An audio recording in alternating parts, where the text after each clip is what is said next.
Have you ever wondered why in some places people warn, "Don't marry from a particular family"? Well, today you will hear a story that explains why.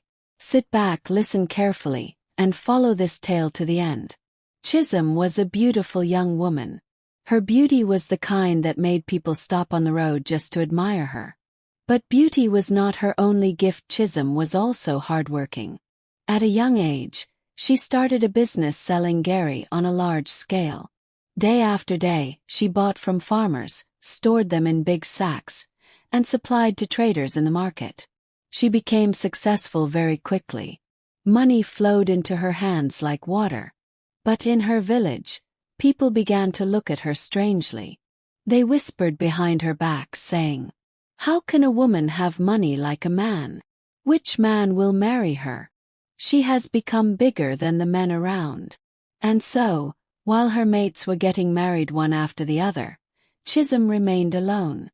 By the time Chisholm was close to 30 years old, the gossip in the village became worse. Men hardly approached her.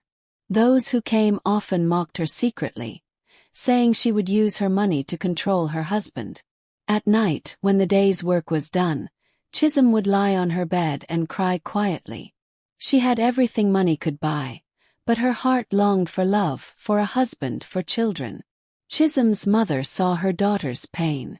She was a strong and stubborn woman, and she refused to sit back while people mocked her child. So one day she traveled to a neighboring village. There she met a young man named Chaik. Chaik was handsome. His smile was bright, his body strong, and his words were sweet. To Chisholm's mother, he looked like the perfect answer to her daughter's prayers. When Chisholm's mother returned home, she told her daughter about Chaik. At first, Chisholm wanted to resist. But seeing her mother's determination, and feeling the weight of her loneliness, she agreed. Maybe this is God's way of giving me a husband, she thought. In less than 6 months of meeting Chaik, the wedding took place. It was a colorful celebration. The drummers beat the talking drums, women sang, children danced, and people gathered to witness the union. But even on her wedding day, the whispers did not stop. People said, "She used her money to buy herself a husband." The words pierced Chisholm's heart like thorns, and she wept quietly that night.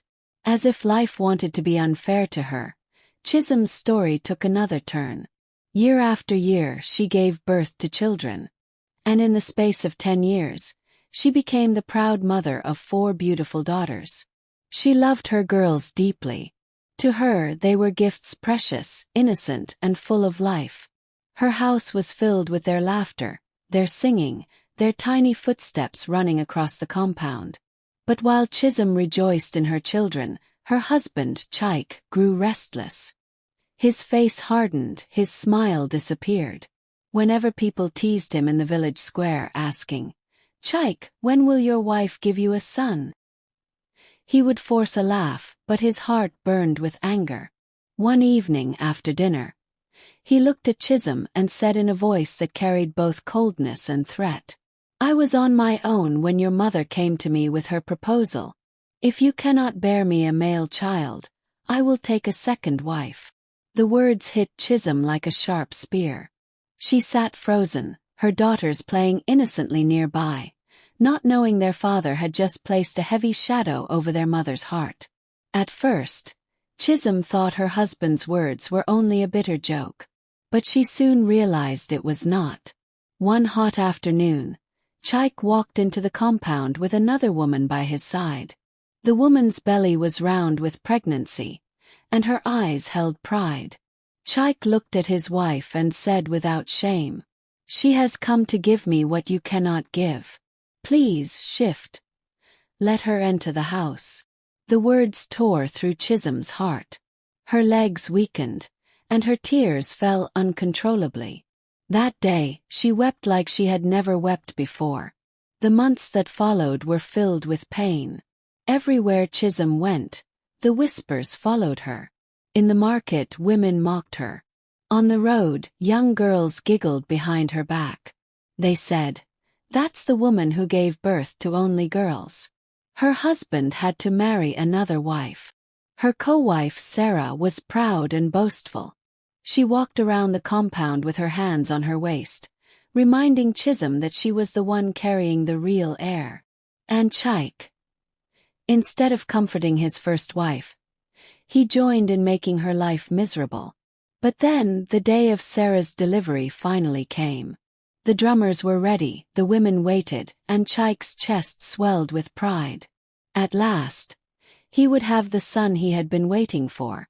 But when Sarah screamed her last cries of labor and the midwife came out, she lifted the baby high.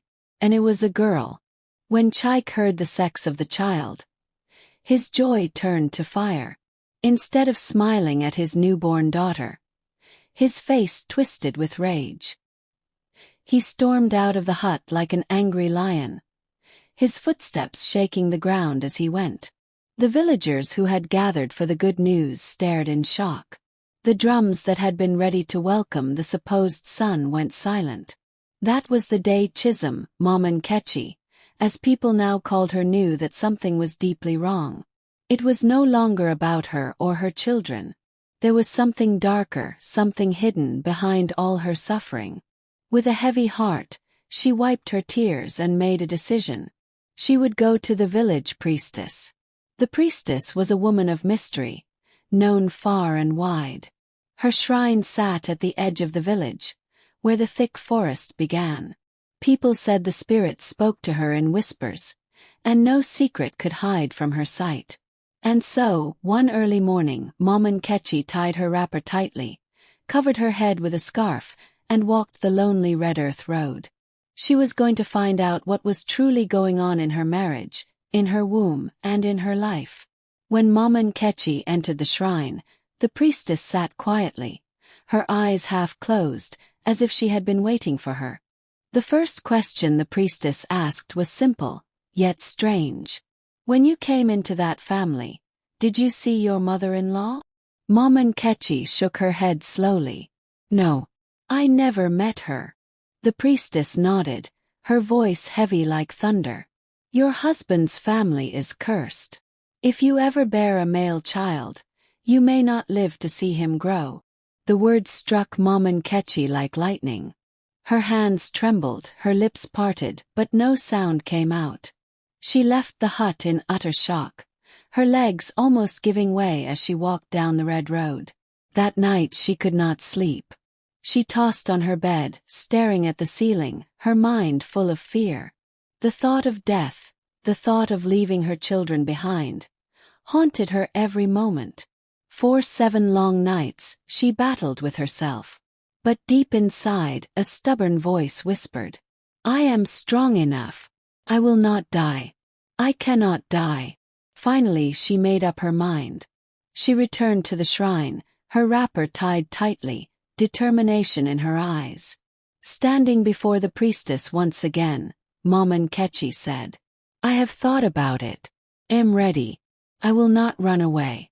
Even if the curse says I must die, I believe I am strong enough.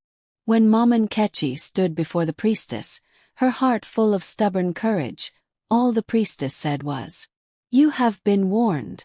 Mama Nkechi left the shrine with those words echoing in her head. The very next month she took in. But from the first weeks of the pregnancy, things were different. She became terribly sick. Her body grew weak, her eyes lost their shine, and day by day it was as if the child inside her was drinking her life away. Her neighbors shook their heads, her mother wept, and her husband grew restless once again. But Mama Nkechi refused to give up. Through her pain, through her endless nights of fever and tears, she kept whispering to herself, I am a strong woman. I will not die. The moons passed, and the time for her delivery came. The women gathered, the midwife prepared, and the cries of labor filled the hut. The pain was unlike anything she had ever felt before.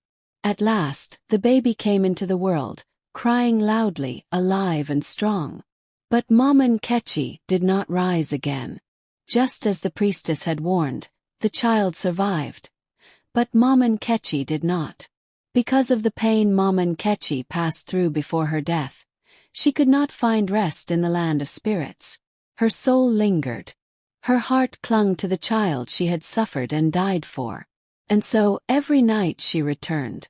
In her spirit form, she came to see her baby boy.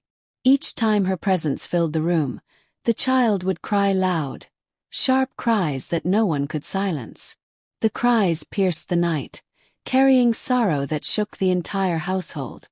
But what pained Mom Nkechi's spirit the most was the sight of her co-wife Sarah, carrying her child in her arms, feeding him, rocking him to sleep. To her, it felt like her enemy had taken her place. And with each visit, her grief grew heavier.